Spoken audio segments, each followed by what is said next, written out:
Vita Ayala and Fareed Karami explore the life of Gwen Stacy in the Heroes Reborn universe and how her work as a psychiatrist and a masked hero comes crashing together when an old villain emerges, threatening Gwen's life and those around her.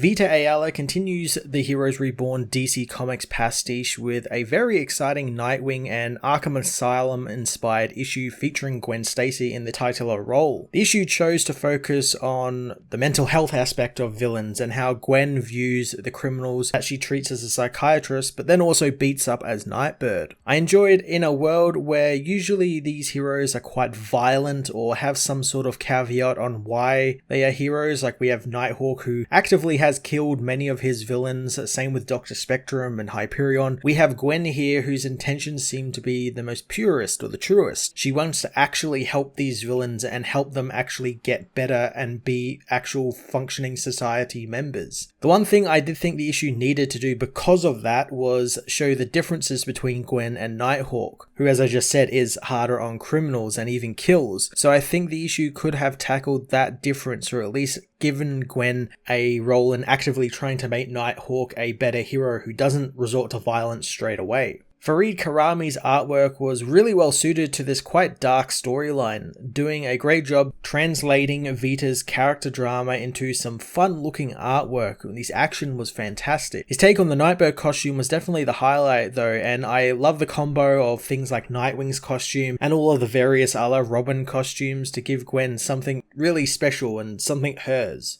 Heroes Reborn Night-Gwen issue 1 was a pretty great look at Gwen Stacy's role in the Heroes Reborn universe, exploring her drive to help the villains as a hero and a psychiatrist, although I had hoped we had gotten more interaction between Gwen and Nighthawk given how hard edge he is with crime, which goes against how Gwen treats the villains throughout the issue. I'm going to give this issue an 8 out of 10.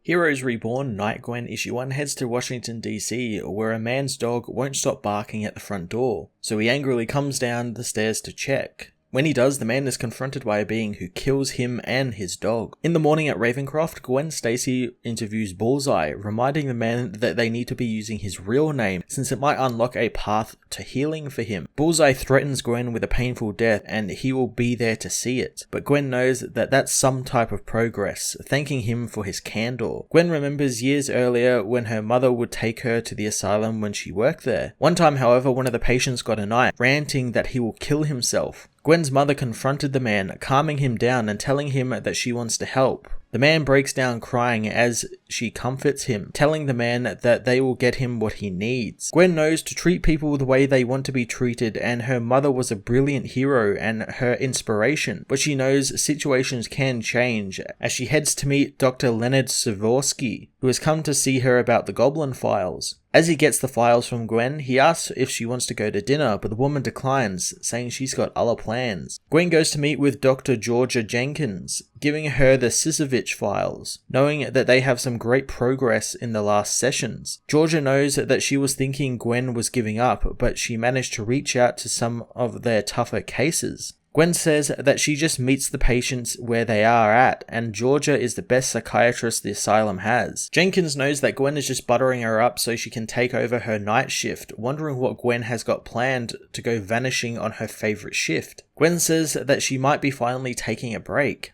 Christine Palmer soon arrives, wondering where Gwen is going since she'll need to turn in her honorary night nurse card now that she's leaving. Linda also soon arrives with Christine's lunch as she thinks that it's good that Gwen is taking a break. Gwen leaves the asylum for the night, knowing she definitely spends too much time at the facility, but she knows she rarely has any reason to do anything other than work. Gwen passes Claire Temple on the way out, telling her that she's going out to dinner and she only agreed to because this time the other woman agreed to pay. Claire tells her to enjoy herself as later, Gwen finishes her dinner with her girlfriend Misty Temple. Gwen can see that Misty is tense, so the woman says that Nighthawk took down Bullseye before they could even get him. Gwen says that Misty was the man's next target and she thought the detective would be happy that he's now off the streets. Misty says that she would be happier if she had booked him herself, instead of trying to have to salvage her case after Nighthawk's meddling. Gwen says that Bullseye is in Ravencroft and she did his intake herself, and if he stands trial, he won't be able to hurt anyone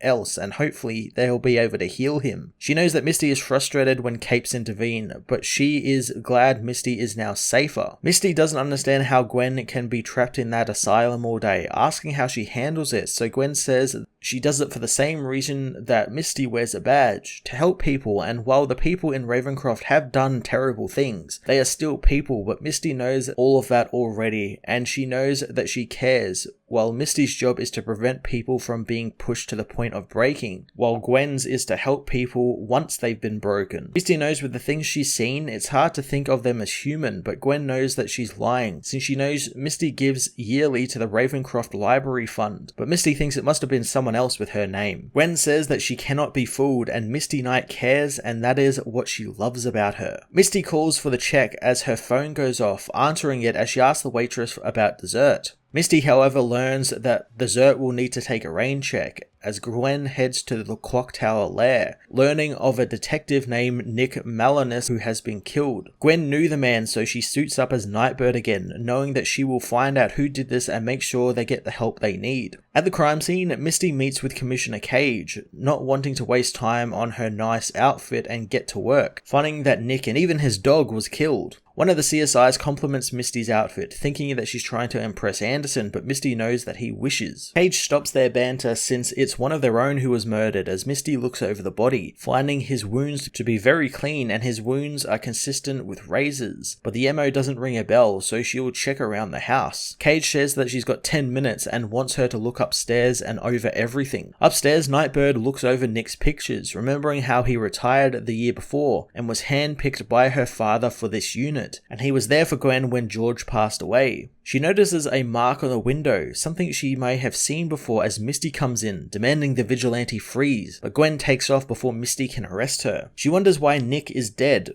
but the best place to start is with the people who would smile at the news of his demise. Nightbird hits the streets, taking down Hammerhead and Black Mariah, people who have a grudge against Nick, before taking down Mr. Negative and some crooked cops. Gwen, however, comes up with nothing, but upon looking at the symbol she saw at Nick's home, she knows she has seen it before, finding other crimes that had the symbol there as well. Soon she pieces it together, remembering Miles Warren, an old professor of hers who was very infatuated with Gwen, becoming obsessed with her, so much so that he started propositioning her. Gwen reported the man, and while she hopes to just find a new way to get credit for her classes in college, the college advisor confronted Miles, and she was backed up by the dean of students. Flash Thompson also got involved, but Gwen convinced her then boyfriend to back down, otherwise he would have killed the man. Miles soon lost his job and credibility, but then also his humanity when he became the villain known as the Jackal, more than a monster than a man, who became more obsessed with Gwen as time went on. Luckily, she and Nighthawk brought him into Ravencroft before Gwen was even a staff member there, and it was then during a riot that Jackal escaped thanks to bribing a guard that he then killed. Gwen wonders why these people are being killed and what links them together, as she remembers how over her life many people have talked with her or taken advantage of her, making her realize that she is the connection, and the Jackal is killing them because they interacted with Gwen. Heading to the old CSU library, Nightbird is confronted by the Jackal in the ruins, who knows that she felt the connection as well and she needs to stop with the charade. Gwen says that she's not pretending, wanting to help him. Jackal says that he knows who she is, since how else could he take care of her problems, and they are meant to be together. Gwen knows that the people weren't problems, but Jackal sees the people as just obstacles to overcome, and only Misty is left. But to stop her, she needs to keep Nightbird out of the way. Jackal attacks as Gwen continues to try and talk Miles down, but she knows something has changed and his attacks are more savage, with no strategy. As the villain beats her down, Gwen knows that something is wrong and his reactions are now calculated, since now he's countering her moves as if he has had years of training, something that is not possible. Gwen adjusts her tactics, hitting the villain into the air and firing her grapple into his shoulder, pulling herself up onto the villain and kicking him in the face, knowing Nighthawk's move she learned worked like a charm. Jackal says that he doesn't want to hurt her as Gwen recognizes the voice, knowing this isn't Miles Warren.